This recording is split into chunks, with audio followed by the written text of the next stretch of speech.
Quand est-ce qu'on va arrêter dans ce pays d'infantiliser les citoyens en profitant de leur crédulité, de leur naïveté ou de leur ignorance et éviter de les mettre en conflit avec leur foi, avec leur Dieu? À la veille des élections présidentielles passées, ils ont fait passer un message presque en boucle invitant les citoyens à accepter les résultats proclamés par les instances appropriées parce que c'est Dieu qui choisit le président.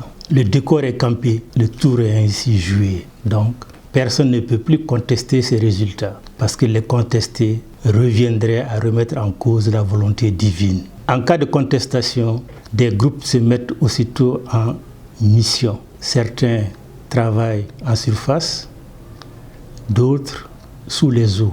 On s'acharne sur la présumée victime en lui disant qu'il faut accepter le verdict et que la prochaine fois, ce sera son tour, Inch'Allah. Au lieu de s'acharner sur le présumé fauteur de troubles afin qu'il ne reprenne plus ses mauvaises pratiques.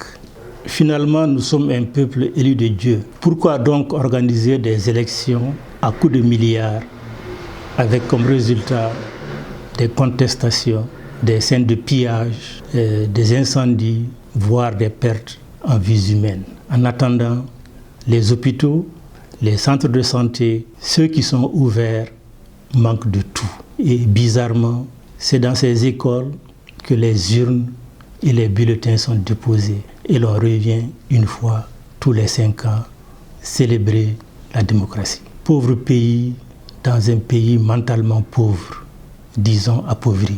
Deuxième sujet, un nouveau concept sorti d'on ne sait quel laboratoire obscur a vu le jour. Les Hani, je dis bien les Hani, les hommes armés non identifiés, formule toute trouvée pour ne rien retrouver. On connaît les ovnis, les objets volants non identifiés, mais les Hani, franchement, nous voulons en savoir davantage. Nous ne sommes pas aussi bêtes qu'on en a l'air. Ces hommes armés vivent-ils sous la terre pour venir brusquement apparaître dans les villages, les piller, les consumer, hommes et bétail, puis disparaître dans la nature? Ou bien s'envolent-ils dans les nuages? Nous sommes confus. Il ne reste plus qu'à nous dire que ce sont des extraterrestres et qu'il faut continuer à prier. Inch'Allah, ça va passer. Pourtant, à Bounti, les drones ont repéré le rassemblement, les ont suivis plusieurs jours avant de les bombarder. La polémique a aussitôt enflé, sans que l'on puisse nous dire s'il s'agit de terroristes ou d'un rassemblement organisé pour un mariage. Seulement, le présumé auteur a dépêché une mission sur le terrain qui a conclu qu'il s'agit de terroristes. Le hic, c'est que les juges est parti en même temps.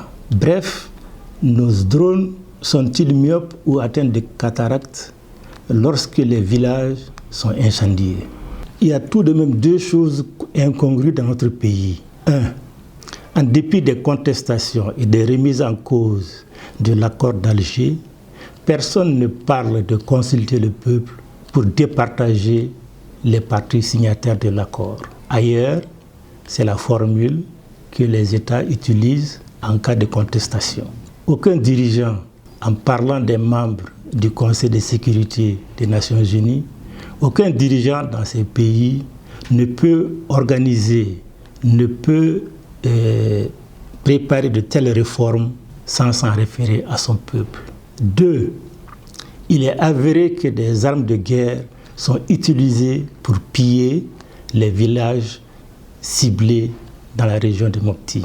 Mais personne ne veut parler de l'origine des munitions, des véhicules, des motos qui sont utilisés.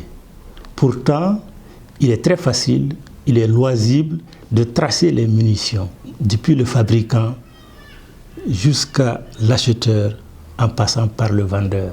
En faisant cette démarche, on peut savoir d'où viennent les armes, qui procure les assaillants des armes. Bref, répondre à ces questions permettra d'éclairer l'opinion nationale et internationale.